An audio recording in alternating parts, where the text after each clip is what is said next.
সামর্থ্য থাকলে কখনোই গ্রামে থাকা উচিত নয়। গ্রামে 100 বিঘা জমির মালিক হওয়ার চাইতে শহরে এক টুকরো ভাড়া বাসায় থাকা অনেক ভালো, অনেক আরামদায়ক, অনেক সম্মানের।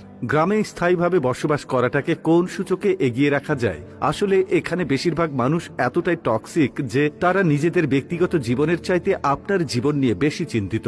আপনার চুল বড় কেন, অনার্সে পড়া সত্ত্বেও মেয়ের বিয়ে দেয় না কেন, 25 বছর বয়সে আপনি বেকার কেন, আপনার কোনো ব্যাচমেট বা আপনার সমবয়সী কেউ যদি বিদেশে গিয়ে লাখ লাখ টাকা কামায় তাহলে আপনি এখনো পড়াশোনা করছেন কেন, এসব আজগুবি বিষয় নিয়ে তাদের অনেক টেনশন। গ্রামের সব থেকে বোকা মানুষটাও শহরের মানুষকে এক হাটে 3 বার বিক্রি করতে পারবে। সামান্য জমি জমা নিয়ে যে কূটনৈতিক খেলা চলে গ্রামের মুরব্বীদের মাথায়, তা আন্তর্জাতিক কূটনীতিকদের মাথায়ও খেলবে না। আপনি পুকুরে যত্ন সহকারে মাছ চাষ করবেন, একদিন ঘুম থেকে উঠে দেখবেন সব মাছ পড়ে ভেসে আছে। আপনি কিছু নতুন ফুল ফলের গাছ রোপণ করবেন, সকালে দেখবেন গাছের গোড়া থেকে ভেঙে রাখা হয়েছে। এমনকি আপনার বোনের কিংবা মেয়ের বিয়ে ঠিক করবেন, সহজ সরল কেউ একজন নিজে সিএনজি ভাড়া করে যে বরপক্ষের কাছে দুর্নাম করে বিয়ে ভেঙে দেবে। মাঝে মধ্যে তারা এমন কিছু বিষয় নিয়েও চিন্তিত হয় যেসব বিষয় নিয়ে আপনার ফ্যামিলি মাথায় ঘামায় না। গ্রামের টক্সিসিটির আরো একটি বিরাট পার্ট হচ্ছে ঝগড়া। আপনি এমন কোনো বাড়ি খুঁজে পাবেন না যেখানে জায়গা জমি নিয়ে বিবাদ বা বিরোধ নেই। প্রত্যক্ষ এবং পরোক্ষভাবে এই ফ্যামিলি সেই ফ্যামিলি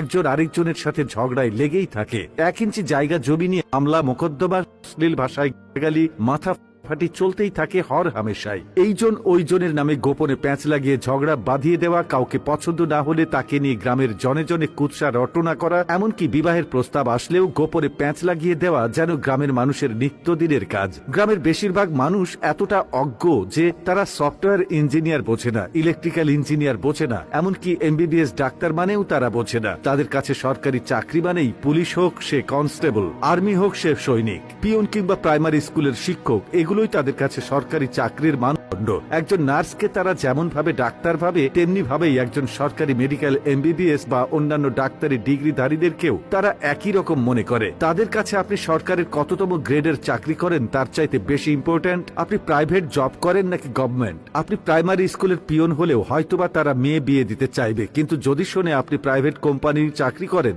সে চাকরি যতই ভালো হোক তারা আমতা আমতা করবেই। তাদের কাছে আপনার উচ্চশিক্ষা গ্রহণের চাইতে আপনার যে বন্ধু এসএসসি পরীক্ষার পরে সৈনিক, কনস্টেবল কিংবা বিদেশের লেবারে কাজ করতে গিয়েছে তাদের দাম অনেক বেশি। আর টক্সিসিটির সবচেয়ে বিরক্তিকর আরেকটা পার্ট হচ্ছে গ্রামের চায়ের দোকানগুলো। প্রতিটি চায়ের দোকানে চায়ের কাপের চুমুকেই উঠে দিয়ে, যেখানে কার বউয়ের বাচ্চা হচ্ছে না, কার বউ কার সাথে কথা বলেছে, কার ছেলে মেয়ের বিবাহ হচ্ছে না, সেসব থেকে শুরু করে রাজনীতি, অর্থনীতি, খেলাধুলা কোনোটারই গবেষণা বাকি থাকে না, যার অধিকাংশই আবার গুজব। গ্রামের মানুষ যে কি চিজ, পরনে লুঙ্গি আর আলাভোলা একখান হাসি দেখে কাউকে সহজ সরল ভাববেন না। তামান দুনিয়াটা মেলা ক্রিটিক্যাল ডিপ ফোকাস না করলে টেরই পাবেন না। এত সবের মাঝেও আপনার গ্রামে কিছু শুভাকাঙ্ক্ষী থাকে যারা আপনাকে বোঝার চেষ্টা করে, যারা অন্যের জীবন নিয়ে এতটা আগ্রহী বা উৎসাহী নয়। তারা মানে যে উচ্চশিক্ষা গ্রহণের চাইতে বিদেশ চলে যাওয়া কিংবা কোনো কাজে লেগে পড়া কখনো বেটার অপশন নয়। যারা কিনা চায়ের কাপে মিথ্যা ও গুজবের ধোঁয়া ওঠায় না, তাদেরকে স্যালুট। তারা আজ